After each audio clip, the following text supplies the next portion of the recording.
Cheers. Happy Monday. I'm having tech difficulty today. Um, my computers are not working for live stream, and so I'm using my phone, which is a little different for me. Um, so I'm able to put the chat room up on my computer though. So um, I'm having a difficult morning, having a difficult week. I'm in a down period, and I wasn't really, I think last week and the week before, it was really hard for me to do my Tuesday and live streams because of my mood and my brain. And today I was feeling the same way. Um, I got up on time and everything. I've been up for a few hours just having my coffee. Um, I don't know if you saw my post yesterday, but it talks about the word demoralized. And that's how I've been feeling lately for the past couple of weeks. And what demoralized means is that um, it comes from the word morale. And it means you're tired of the effort, putting forward the effort. And you're tired of the fight and tired of the struggle. That's what demoralized means. So I've been feeling that for a couple of weeks, and it's really been hitting me hard um, the last week and the last couple of days. So it was really hard to go live today, but it's important to me to be consistent in some things, and as consistent as I can be. It's important for me to take steps forward even during a hard day and a hard time. It's hard to do, but the more you take steps forward during a hard time, the easier it is to take steps forward during a hard time. So when I'm having a difficult time, going through a hard wave, and I know it's temporary, feels like it's never going to end. But I know it's important for me to continue taking steps forward. And one of those steps today is going live. Me personally, I committed to myself that I want to go live on Tuesday mornings and Tuesday evenings for me, and because I need this consistency and routine in my life, and I do better with it. So I know last Tuesday I was having a difficult time Tuesday morning, and I think the Tuesday before that I was having a difficult time, and that's kind of about when my downward cycle has been going. It was about 2 weeks ago. I'd just been kind of going downhill, and I don't think I've outwardly seemed to go downhill. It's more in my head, because in life I'm not going downhill because I'm still putting steps forward. Even as I mentally decline, I still try to put steps forward. So I went searching for how I was feeling and for a correct word, and demoralized was the word that I found. And so from there, I went looking for things to help me with feeling demoralized. And what are some ways I can combat against that? And one of the things was suggested to me was to remind myself of all the things I've accomplished in a day, in the last 2 days, and I often forget about the things that I've completed and done. Once I finish something, it's out of my brain and I'm moving on to the next thing. So I don't give myself much credit for the things that I've done or pats on the back. So to help with the demoralizing feeling, I made a list of things that I've accomplished in the last 2 days, because the last 2 days have been very hard. And during that hard time when I felt like I couldn't do anything, I still got some things done. And so I'm going to list them just for me and to show you when you're having a hard time, it is possible to get some things done. And sometimes the things you get done might not seem like important, but they are. So here's my list of things I've done in the last 2 days during my hard time. I made and uploaded my daily grateful video yesterday, and that's important to me to do on Mondays for consistency. I organized and took my meds when they came in the mail. So I got a whole resupply of medications, and so I opened them up and I organized them in my little medication apothecary table. And so I did that. I took a shower and got changed. I did that yesterday. I haven't done that today. You wrote and shared a social media post about demoralization. I did that yesterday. And I generally share those posts on Instagram, Facebook, Patreon, and YouTube. Let's see.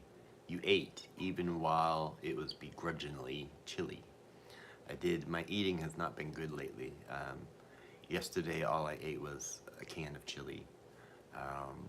And the day before, all I ate was, what did I eat the day before, which was Sunday?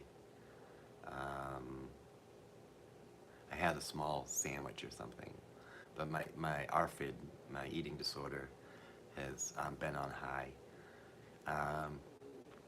Sometimes in my eating disorder, I find that I'm using it as self-harm, and when I'm going through a really hard time, I get mad at myself for having a hard time, and I deny myself food as punishment. And I was doing it subconsciously. I wasn't realizing that I was doing it until someone pointed it out to me.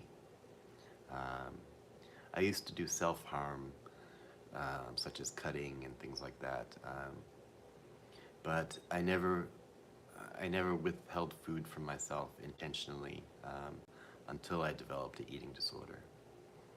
And so I haven't been eating much, but yesterday I had a whole can of chili. And today I defrosted a whole chicken. So I'm hoping to spend some time and creatively cook that chicken and maybe some vegetables and some potatoes and make an actual dinner. That's part of my plan for today. I listen to music, soft jazz, Kate Edmondson, to soothe and guide my movements. I did do that yesterday. I'll probably do that today when I clean my apartment and go about my routine as I turn on some soft jazz. And lately, Kat Edmondson has been a singer that I've been listening to lately. You picked up around your apartment. I did that. My apartment is pretty clean. You reflected deeply on your feelings and named your truths here. Fear, ARFID, family, grief, longing for a champion.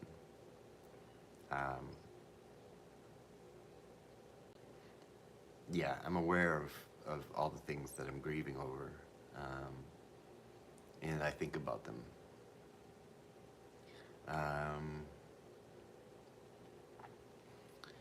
A champion. I feel like people who are in mental illness recovery really,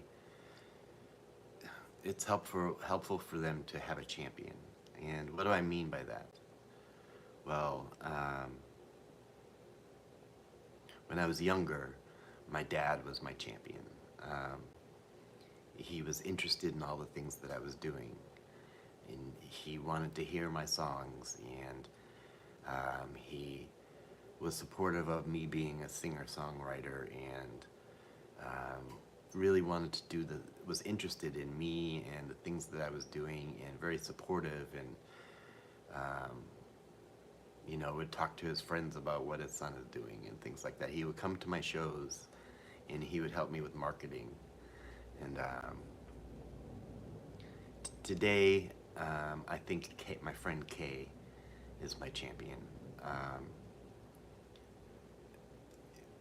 It doesn't take a lot, but things like checking in with me. She checks in with me in the morning. She watches my vlog and my videos and is interested in the things that I create, and encourages me to continue doing that. So I think my current day champion is my friend Kay.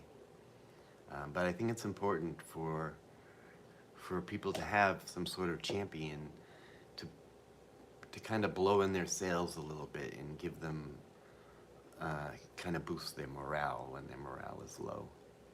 I think growing up, your parents are kind of your champion, and then as an adult, I don't really feel that from my family and stuff, but I think being a champion is important. Let's get back to my list here. I picked up around my apartment. I deeply reflected on my feelings. Those feelings were fear, family, grief, longing for a champion. Let's see, you reached out to your social worker for a new therapy referral and offered to write a synopsis of what you'd like to work on. So I ended with my last therapist. Generally with the VA, what I do is when I get a therapist, it's for a year. And I work with them for a year, and they're generally doctoral candidates. And I like to work with doctoral candidates because they're highly motivated, they want to help, and they're usually up to date on the newest educations and things like that. So I finished with my last therapist, and I'm going through a hard time, and so I think it's important that I get back into with the new therapist. So after this live at 10:30, so in about an hour, I have a meeting with my social worker, and we're going to talk about getting me back into therapy. You planned small errands. I did. I went to the store and got dish soap. I went to the post office to get a box for my artwork. That's about all I did. I didn't really leave the house. I haven't really left the house very much. I went for short walks around the block, and that's about it. You gave yourself compassion instead of beating yourself up about smoking cigarettes. So I've quit smoking cigarettes, but yesterday I smoked a pack. And I didn't beat myself up. It's something that I needed, so I went and bought a pack of cigarettes, and throughout the day I smoked the whole pack, and I feel it's past me, and I'm ready to be not smoking again. So I'm not going to be smoking today. And yeah, why beat myself up about it? So thanks so much, R2D2.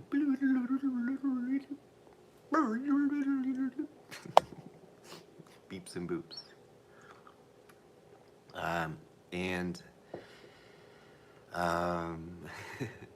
So those are some of the things that I did in the last 2 days as a reminder. The other thing that I thought that I could do to date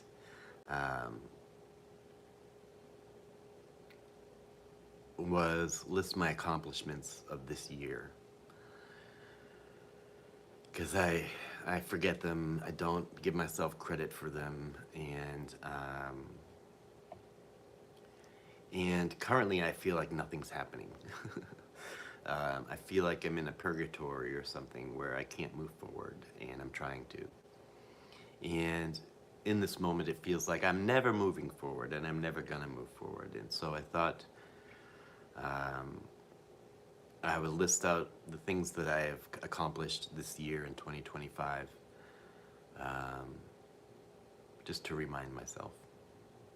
So I put them in different groups: speaking and advocacy. This is the speaking and advocacy group. I spoke and performed at Harvard Medical School. with students with psychosis in January. I booked and delivered a public lecture at the Beverly Library. I continued sharing my lived experience through my YouTube channel, which is used as recommended viewing for Harvard Medical School first-year students. Did you know that? My vlog is recommended viewing for Harvard Medical students, first-year students. Submitted a personal story pitch to Mad in America and received an invitation to expand into a full submission. Okay. The subject of YouTube and content creation. You kept your Daily Grateful video series alive, building a meaningful archive of resilient tools. You maintained your Living Daily Between Semicolons vlog into its second year, hitting monetization thresholds and averaging consistent views and subscribers. You created and grew inspiration sessions with guests like Amy Mannion and Kay. You launched or worked on new projects like wisdom essays, writing my story, and live art sessions. And I didn't do too much of that. Let's look at music. You featured your original songs, Lines, Corner Colleen, in my new song, Black Tie and Tiara, in content and performances.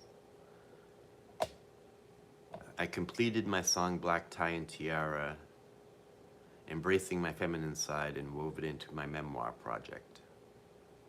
I continued developing material for my second album. Today what I did, thank you, Kay. I made a list of all the possible songs that are gonna be on the second album, and I put links to it, and I'm going to be hoping that people can vote on songs to be on the next album. And I'm just not sure how to do a survey of the songs, maybe like SurveyMonkey or put it on Patreon, but some people seem afraid to go to Patreon. So I'm not sure where I'm gonna put this list. If you have ideas of where I could make a survey where people would be able to access it and see it, and it's easy to do. I would like to list out all my songs with links to videos and audio files of all my songs, and people can vote on like the top 10 songs they want on my album. And that would be very helpful. I just don't know how to do that yet. Okay, art. Let's look at art. Glimmer, thank you so much. I like these earrings too. Art and creativity. Expanded your semicolon series visual artwork. Just the other day when I was drawing, I created some stipple semicolon mandala and geometry type designs. And it's slowly moving me closer to walking over to my drafting table and drawing. But there's a big block there. There's a big block with everything, so. I pierced my ears this year, and I've always wanted my ears pierced.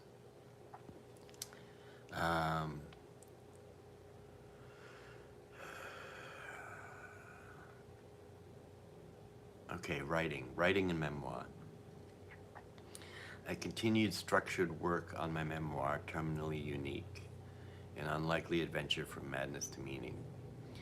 I completed essays like My House, My Neighborhood, The Summer of 1987, Unit K, and more. I developed the mask lessons concept for Unit K. I organized my book into timelines, essays, in a section called Our Story Opens With.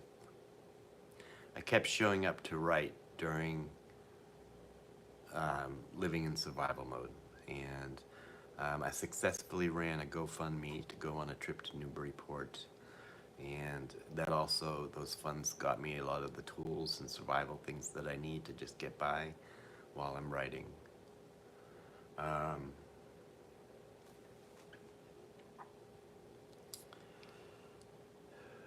I feel ready to, I think today I might be writing on the book.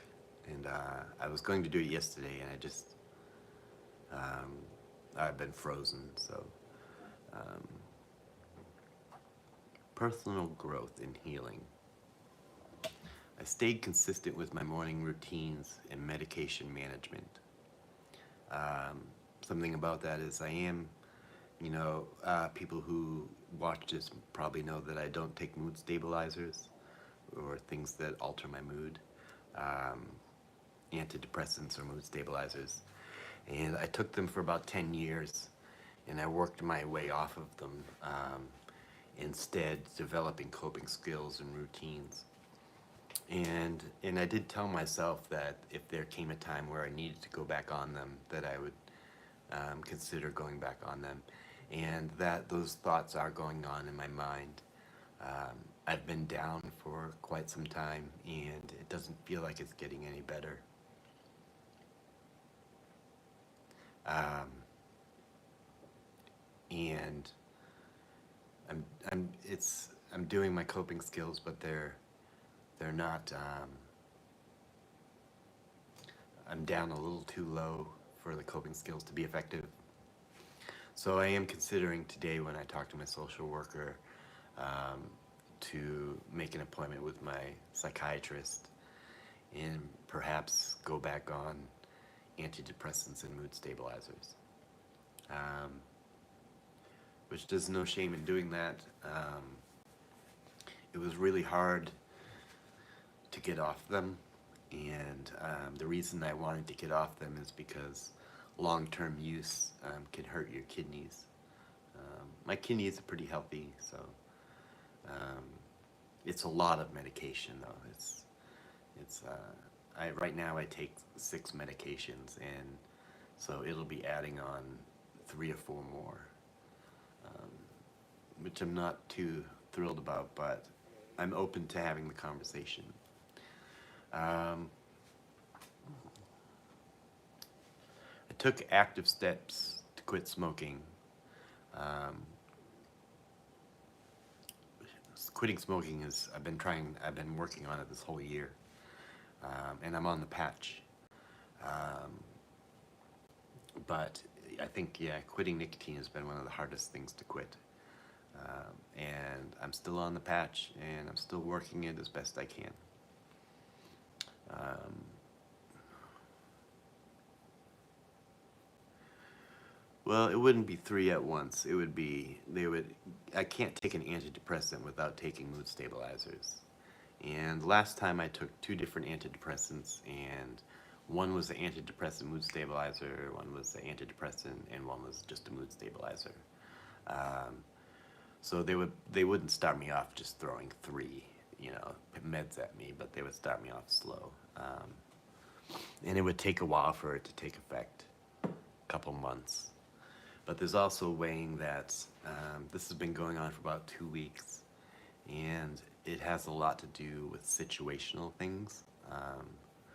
And so it has kind of equally to do with my brain chemistry and my situation. And so if I fix my situation, that'll also help my brain chemistry, because if my situation is good, my mood I tend to not feel demoralized. And I usually have a lot of wind in my sails. I just don't have that wind right now. So I'm going to talk to my social worker and make a meeting with my psychiatrist, and we'll talk about um, whether that's a good move or not needed.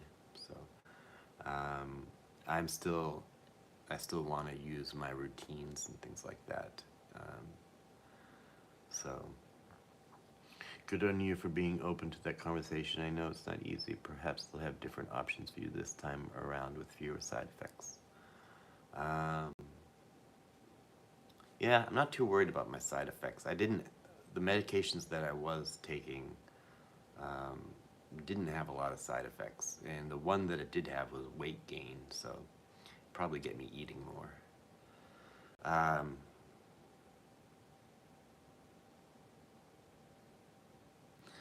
My brain is going a mile a minute, and I think that's what I need the medication for. Is my brain is so loud, and um, it can help. It can help there, but actually, I think I'm also going to talk to him about increasing my antipsychotic because um, that might be the adjustment that I need as well. I've been on the same antipsychotic for 10 years, and I'm getting scared a lot. And since I don't have my dog, my psychosis is more active. I'm not seeing and hearing things more. I'm more scared, and I'm scared more often. And I find myself telling people, my inner circle, that I'm not grounded. And what that means to me is that reality doesn't feel like reality. Or reality doesn't feel like what people tell me reality is. And I feel very detached from what people tell me reality really is. And confused as to what's real and what's not real. So when I'm talking like that, um, using those types of words and phrases, I hear myself, and it makes me think my antipsychotic might need adjustment. Um, because I don't feel like I'm in a depression. Um, I know what depression feels like. God, do I know what it feels like. And this doesn't feel like a depression. Um, this feels like a bad perspective. And it's really hard to explain. And I think it's okay for me to get tired, and take a break. I'm tired of the struggle, and I can't change the struggle.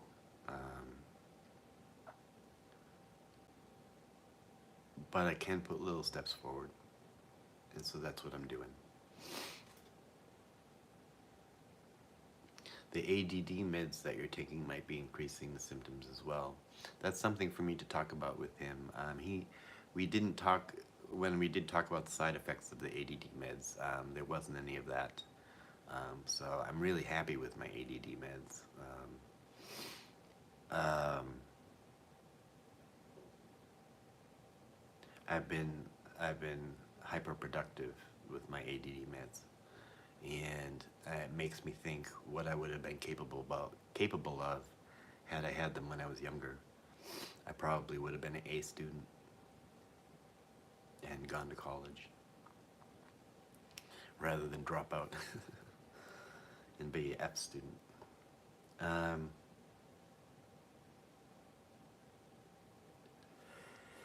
I don't really know what else to say.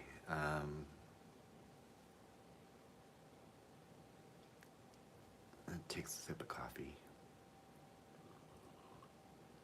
I don't want to sit on here and complain about my life. Um, from here, I'm going to go into my social worker meeting, and I'm going to go through my daily routine, which is I take my meds, I take a shower, I try to have something to eat, and I get changed. I do that every single day, and sometimes that's the only thing that I can get done. Whether I'm at a 0 or a 10, I always do my morning routine. Um, so that's what I'm going to go do. And I try not to judge my day, which is very hard right now, but I try not to judge what the day is going to be until I've finished my routine.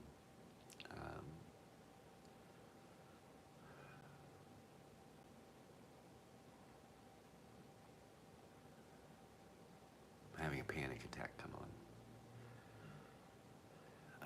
Just a minor one. Um, the thought of making it through the day and filling the day makes me panicky. So I have a lot of feelings that I'm dealing with, and I don't feel as in control as I would like to be. So um, feeling very alone in the way I feel and what I'm going through. Um,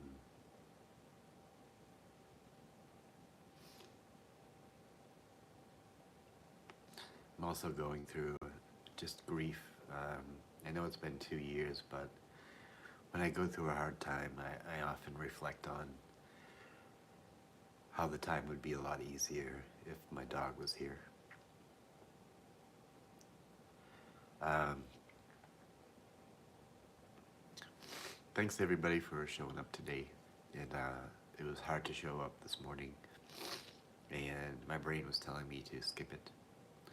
The last couple Tuesdays, my morning, it feels like my morning AM has been difficult. So, but the last couple Tuesdays, I've been able to make myself feel better before the PM stream. So I'm sure you're not tuning in to see someone cry. So